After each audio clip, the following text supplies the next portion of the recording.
കൊള്ളൂല ഉള്ളതോടെ ഇന്ത്യനായോ സിത്താൽ ശരിയാതാ വരും. അടിപൊളിയായിരുന്നു. നല്ല സൂപ്പർ സിനിമ. ഉള്ള കാലത്തുള്ള നടക്കുന്ന അണിയായതിൽ തട്ടിക്കേക്കണ പടം എല്ലാം കൂടെ മിക്സ് ആയിരിക്കുന്നു. പടം മൊത്തത്തിൽ ഒരു ആവറേജ് ആണ് ഓവറോൾ. ശോകമൂകമായിരുന്നു. അവസാനം ട്രോൾ ചെയ്യുന്ന രീതിയിൽ ആൾക്കാർ ഇങ്ങനെ പറയേണ്ടി വന്നു. പടം മൊത്തത്തിൽ ഡിസപ്പോയിൻമെന്റ് ആയിട്ടാ ഫീൽ ചെയ്തേ. തേർഡ് പാർട്ടിന്റെ വിഷ്വൽസ് നന്നായിട്ടുണ്ട്. ഇപ്പോഴത്തെ ഈ കാലഘട്ടത്തിൽ ഇങ്ങനെ ഒരു ഇന്ത്യനെ നമുക്ക് ആർക്കും അക്സെപ്റ്റ് ചെയ്യാൻ പറ്റത്തില്ല.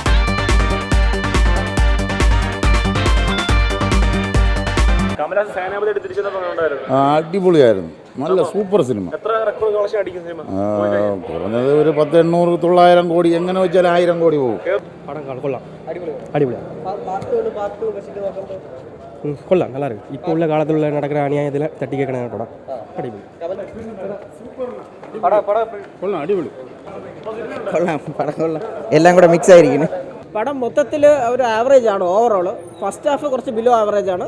സെക്കൻഡ് ഹാഫ് കുറേ കൂടെ എൻ്റർടൈനിങ് ആണ്, കുറേ കൂടെ ആളുകളെ പിടിച്ചിരുത്തുന്നുണ്ട്. ഫസ്റ്റ് ഹാഫ് വളരെ ഒരു ലാഗ് ഉണ്ട്, പിന്നെ അതുപോലെ തന്നെ എൻ്റർടൈനിങ് കുറേ പോയിന്റിൽ പോകുന്നുണ്ട്. അപ്പോൾ അതായത് നമ്മൾ ക്യാപ്ചർ ചെയ്ത് ഇരുത്താൻ പറ്റുന്നില്ല ഓഡിയൻസിന്.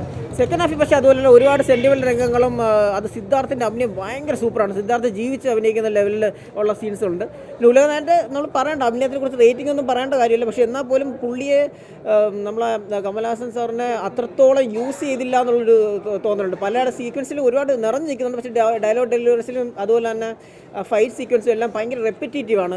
നമ്മളെ ഫസ്റ്റിൻ്റെ തന്നെ കാരണം പഴയ വീഞ്ഞിലെ സാധനം ഒരു പുതിയ ഉപ്പിലെടുത്തിട്ടതുപോലത്തുള്ള ഒരു ഫീലിംഗ് തോന്നുന്നുണ്ട്. കൊള്ളൂല ഉള്ളതോടെ വ്യത്യസ്തത പോയിട്ട് ലോജിക്ക്, ഒരു minimum sense, common sense, logic ഇതൊന്നുമില്ലാതെ ഒരു വാവ് ഫാക്ടറും തരാൻ പറ്റാതെ കടന്നുപോയ ഒരു സിനിമയാണിത്. കാരണം ഒരു സിനിമ ത്രൂ ഔട്ട് സിനിമകളിൽ ഒരിക്കൽ പോലും ആ സിനിമ നമ്മൾ ഒരു ഫസ്റ്റ് ഡേയിൽ ഒരു ഇത്രയും ഒരു ഹൈപ്പ് അല്ലെങ്കിൽ ഇത്രയും ഒരു ഓഡിയൻസ് ഇരിക്കുന്ന ഒരു തിയേറ്ററിനകത്ത് ശോകമൂകമായിരുന്നു. അവസാനം ട്രോൾ ചെയ്യുന്ന രീതിയിൽ ആൾക്കാർ ഇങ്ങനെ പറയേണ്ടി വന്നു.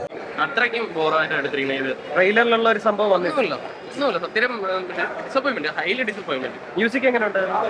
അതും ഡിസപ്പോയിൻമെന്റ്. എന്നെ കൊള്ളത്തില്ല, ഒന്നും പോരാ. ഇന്റർവെല്ല് കഴിഞ്ഞിട്ട് ഭയങ്കര ശോകം, ഇന്റർവെല്ലിന് മുമ്പ് ശോകം, ഹൈലി ഡിസപ്പോയിൻമെന്റ്. പടം മൊത്തത്തിൽ ഡിസപ്പോയിൻമെന്റ് ആയിട്ടാ ഫീൽ ചെയ്തേ. കമൽഹാസൻ നല്ല രസമുണ്ട് ശരിക്കും പറഞ്ഞാൽ, പക്ഷേ എവിടേക്കോ എന്തൊക്കെയോ അങ്ങോട്ട് ഇഷ്ടപ്പെട്ടില്ല. തേർഡ് പാർട്ടിൻ്റെ വിഷ്വൽസ് നന്നായിട്ടുണ്ട്. അതാണ് ക്ലൈമാക്സ് നല്ല ഇതല്ലെങ്കിലും സെക്കൻഡ് ക്ലൈമാക്സ് ആയിട്ട് തേർഡ് പാർട്ടിലോട്ടുള്ളൊരു മൂവ് കാണിക്കുന്നുണ്ട്. അത് വളരെ മനോഹരമായിട്ടുണ്ട്. അതിൽ കുറേ എക്സ്പെക്റ്റേഷൻ ഉണ്ട്. ഒരു വാർ മോഡിലോട്ട് പോകുന്നുണ്ട്. അതിൽ കമൽഹാസൻ്റെ ഒരു യങ്ങർ ലുക്ക് കാണിക്കുന്നുണ്ട്. അതൊക്കെ സൂപ്പർ ആകുമെന്നാണ് പ്രതീക്ഷിക്കുന്നത്. 3 എക്സ്പെക്റ്റ് ചെയ്യാണ്. 2 വന്ന മിസ്സസ് എല്ലാം ശങ്കറിൻ്റെ ഭാഗത്തുനിന്ന്, അദ്ദേഹത്തിൻ്റെ ഭാഗത്തുനിന്ന് കറക്ഷൻസ് ഉണ്ടാകുമെന്നാണ് വിശ്വസിക്കുന്നത്. തീം നല്ല ഒരു ഗുഡായിരുന്നു. പക്ഷേ നമ്മൾ ഫസ്റ്റ് കണ്ടിട്ട് അതിൻ്റെ ഒരു റൊമാൻറ്റിക്, ആ ഒരു ഫാമിലി, ആ ഒരു ഇതിൽ വന്നിട്ടില്ല. പക്ഷേ ബാക്കിയെല്ലാം പടം നല്ലൊരു മെസ്സേജ് ഫോർവേഡ് ചെയ്യുന്നുണ്ട്. ഇപ്പോഴത്തെ ഈ ഒരു കാലഘട്ടത്തിൽ ഇങ്ങനെ ഒരു ഇന്ത്യൻ നമ്മൾ ആർക്കും അക്സെപ്റ്റ് ചെയ്യാൻ പറ്റത്തില്ല. അതുകൊണ്ടാണ് ഈ ചെറിയ നെഗറ്റീവ് കമൻസൊക്കെ കാര്യങ്ങളൊക്കെ വരുന്നത്. ആ ഒരു ഇഷ്യൂ കൊണ്ടാണ്. അല്ലാതെ പടം പ്രോപ്പറാണ്. ശരിക്കും ഇമോഷണലി കുറച്ച് ഫാമിലി അറ്റാച്ച്മെൻ്റ് ഒക്കെ ഉള്ള പടം തന്നെയാണ്. പിന്നെ ഇപ്പോഴത്തെ ഈ കാലഘട്ടത്തിൽ ഇങ്ങനെ ഒരു ഇന്ത്യൻ നമുക്ക് ആർക്കും അക്സെപ്റ്റ് ചെയ്യാൻ പറ്റത്തില്ല. അതുകൊണ്ട് ഗോ ബാക്ക് ഇന്ത്യൻ എന്നാണ് ഇപ്പോൾ ഈ ലാസ്റ്റ് ഈ പടത്തിൻ്റെ തീം വരുന്നത്.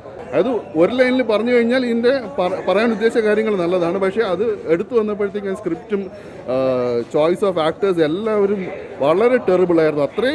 ഇത്രയും മോശം നമ്മൾ ഒരു ശങ്കർ എന്നുള്ള ലെജൻഡറി ഡയറക്ടർ അല്ലെങ്കിൽ ബ്രഹ്മാണ്ഡ സംവിധായകൻ എന്ന് നമ്മൾ ചെറുപ്പം മുതലേ പറയുന്ന അദ്ദേഹത്തിൻ്റെ ഭാഗത്ത് നിന്ന് ഇങ്ങനത്തെ രീതിയിലൊരു യാതൊരു ഇത് പ്രതീക്ഷിച്ചില്ല. ഇനിയെങ്കിലും അദ്ദേഹം ഒരു അപ്ഡേറ്റഡ് ആവണം. ഇന്ത്യനായോ സിത്താൽ ശരിയാതാ വരും ഒരു മെസ്സേജാണ് തരുന്നത്. 3 കുറച്ചുകൂടെ കമൽഹാസൻ്റെ ഒരു പുതിയ റോളും കൂടെ ഉണ്ട്. കൊള്ളായിരിക്കുമെന്ന് തോന്നുന്നു. AR റഹ്മാൻ ആ ഒരു ക്ലാസിക് ആ ഒരു ഇതില്ല. പക്ഷേ ഈ ഒരു BGM കൊണ്ടൊരു നല്ല രീതിയിൽ അനിരുദ്ധ് കുറച്ച് നല്ല കൊള്ളായിരുന്നു. ഓവറോൾ സിദ്ധാർത്ഥ് അതാ പറഞ്ഞത്, അവരുടെയൊക്കെ സീക്വൻസ് ഒക്കെ നല്ല രസമാണ്.